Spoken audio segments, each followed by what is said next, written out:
So you heard that yourself. This is a case that nobody wanted to bring, including Alvin Bragg. It was just at the last minute they decided to do it. It's a case that, if you're looking back, it goes back many, many years, 2015, maybe before that. And it's a case as to bookkeeping, which is a very minor thing in terms of the law, in terms of all the violent crime that's going on outside as we speak, right outside as we speak. But this is a case where you pay a lawyer, who's a lawyer, and they call it a legal expense. That's the exact term they used, legal expense, in the books. And another thing that wasn't even said was we never even deducted it as a tax deduction. So that takes a whole vast, most people want to deduct everything. We never even took it as a tax deduction. But they called the payment to a lawyer a legal expense in the books.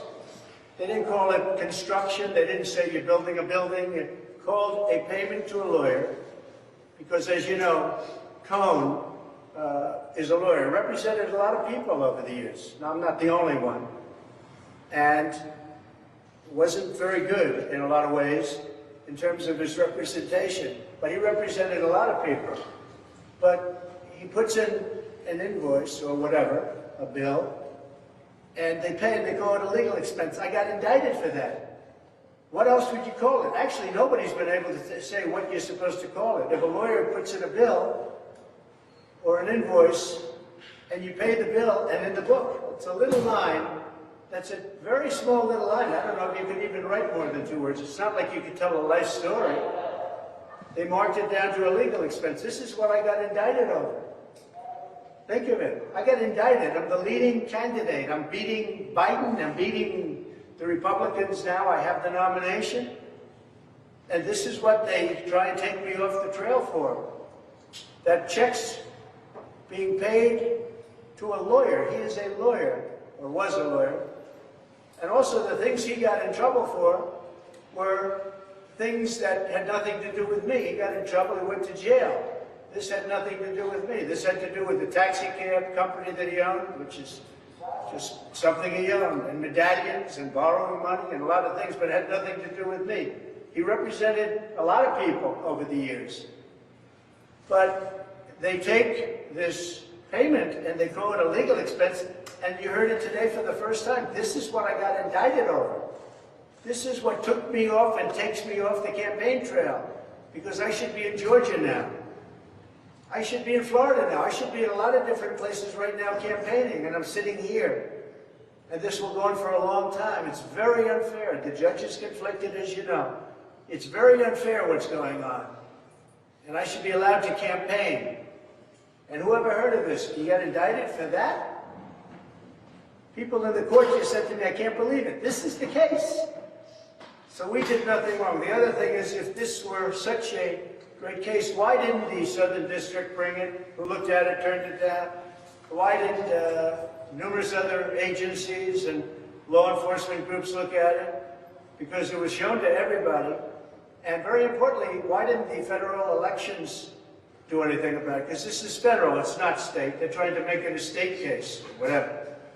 And it's not state, it has nothing to do. It's never happened before, I believe. Never happened before.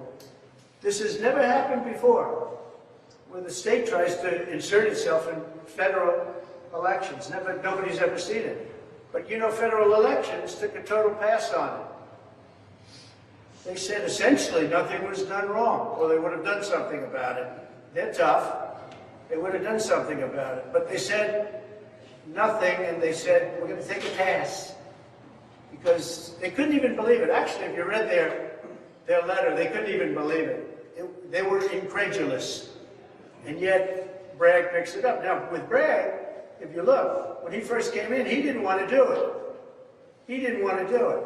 Now, when are they going to look at Pomerantz and what Pomerantz did? Because that's bad stuff. And when are they going to look at all the lies that Cohen did in the last trial? He got caught lying in the last trial. So he got caught lying, pure lying. And when are they going to look at that? Now, we'll go to another subject, because just a few blocks away, as you know, they had a trial on the $175 million. That's Letitia James. It's all coming out of the White House, by the way. And that's in front of Judge Engoron. And the judge really didn't know anything. He didn't know about collateral security. He said, supposing it goes down. Well, it doesn't go down because it's cash. I put up $175 million in cash, and we have a bonding company do it. And he challenged the bonding company that maybe the bonding company was no good. Well, they're good, and they also have $175 million of collateral, my collateral. But the judge didn't know anything about it. He didn't know what the $175 million cash meant. He had no idea what anything meant. And he had no idea what he did in the trial. And he charged me hundreds of millions of dollars on something where I'm totally innocent. But if you look at what happened today, Judge Engoron should not have done that trial. It should have gone to the business division where they have complex business trials. But actually, it should have never been brought because I didn't overestimate. You know, they say I overestimated. If you look at the numbers, they're underestimated. I underestimated. I did the opposite of what they said. And the reason that they tried to, and they did it for their own narrative, they valued $1 billion asset at $18 million.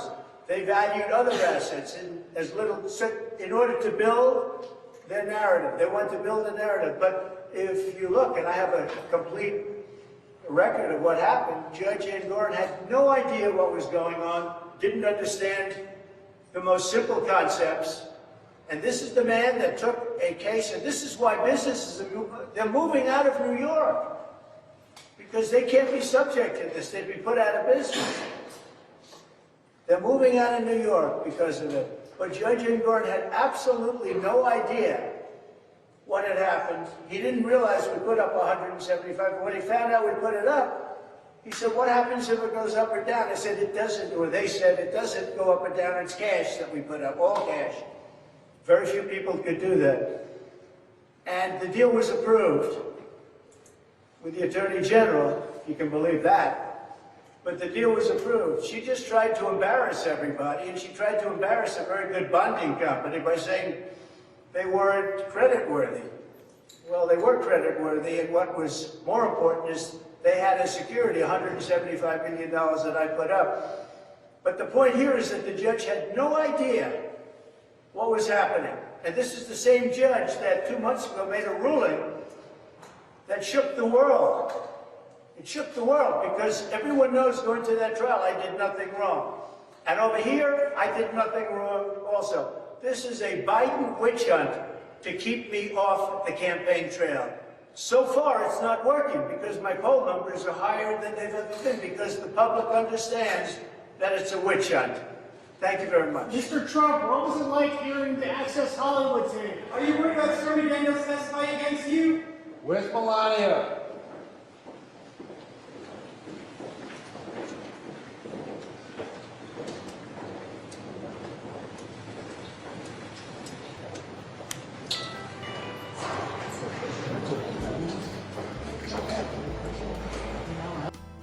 Thanks for watching.